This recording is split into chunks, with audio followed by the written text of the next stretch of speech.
Our next guest cut his investigative teeth on the streets of Texas, and he went on to become one of our country's greatest broadcasters. Since his time as the anchor of the CBS Evening News, Dan Rather hasn't stopped following his intuition, and he has continued to tell stories that need to be told. And he joins us now this morning to talk about a new documentary that you've been working on. Good morning, Dan. Good morning, Lisa. Thank you very much for having me on. So excited to talk to you. You know, you're one of the greats, and it's so good to know that life after broadcast news is still very alive for you in the documentary world.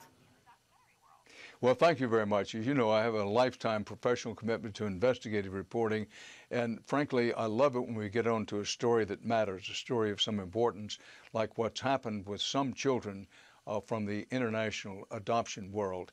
That hundreds, some people say thousands of children who were adopted by Americans and brought from overseas, Ethiopia, China, some overseas country.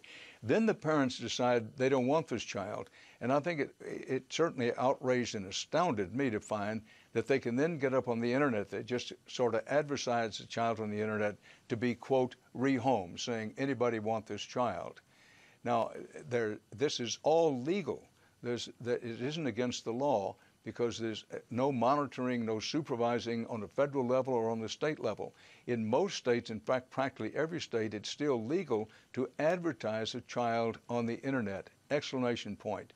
And when we do this kind of investigative reporting, I think people will find and say to themselves, look, I didn't know that, and I don't like that, and that gives the opportunity to do something about it. So, Dan, these children, they can just, the parents that have adopted them can just place an ad. Now, are they asking for money for this child? Are they trying to make a financial transaction?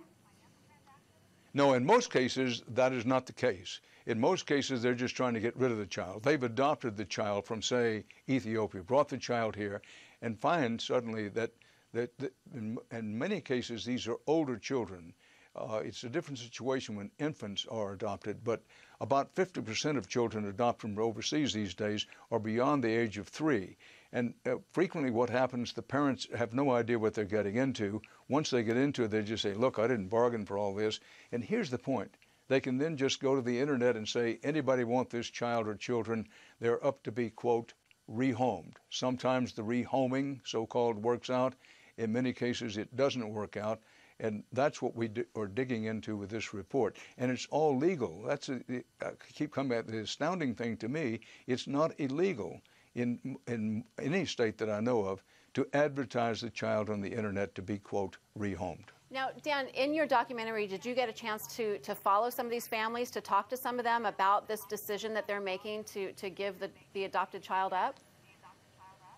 We did. Typically, the families giving the child up, it's putting the child on the internet to be, quote, rehomed, doesn't want to talk on television. But we did find in one case a parent who was willing to go on television and be candid about it, so to warn other potential adoptive parents about what they may be getting into, and also to expose the problem of it's absolutely legal to put the child up on the internet and say anybody want this child to be, quote, rehomed. But it was hard to get people to talk because you can imagine the adoptive parents who are giving up the children, they don't want to be on television. But we did find one who talked to us very candidly about it. You know, as with every investigative piece, I'd imagine you'd like for there to be some significant change after people see this. What are you hoping for from a legislative position? Well, at a very minimum, I would think that states want to consider making it against the law to advertise children on the internet. Again, I put an exclamation point, but most states, I know of no state that has a law. A few states are beginning to try to pass laws of that. So that's number one. Number two, I think there needs to be some monitoring, at least, and some supervision at both the federal and state and local levels of children who are brought from overseas to adoptive parents in this country. As I say, most cases it works out fine, but in up to 10% of the cases it doesn't.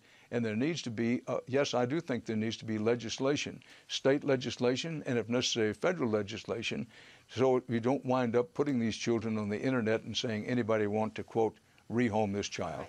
Dan, are these adoption agencies, are they sanctioned and cleared by our government, or are these just No, they aren't, and that's one of the problems. The adoption agencies, there are some exceptions, but typically they arrange the adoption and then kind of wash their hands of the whole thing. And if it doesn't work out, they're not available. So the option of sending a child. So the option of sending a child back is really not an option. It's not an option. And when the parents just, that's the reason they go to the internet. And that's the reason this outrage is developed. They feel they have no place to turn, so they just go to the internet and say, anybody want this child? I'm ready to quote, rehome them. Well, I can't wait to see this one, Dan. It sounds fascinating. Thank you so much for joining us this morning and opening our eyes to a very real problem. And I know a lot of people looking forward to seeing it. Thank you, Lisa. Thank you very much. Dan's documentary, it's called The Shameful Side of International Adoption, premieres tomorrow night at 7 o'clock on Access TV. It's AXS TV. They've got some great programming, by the way. Check your local listings for channel information, and we are back with more broadcasts right after this.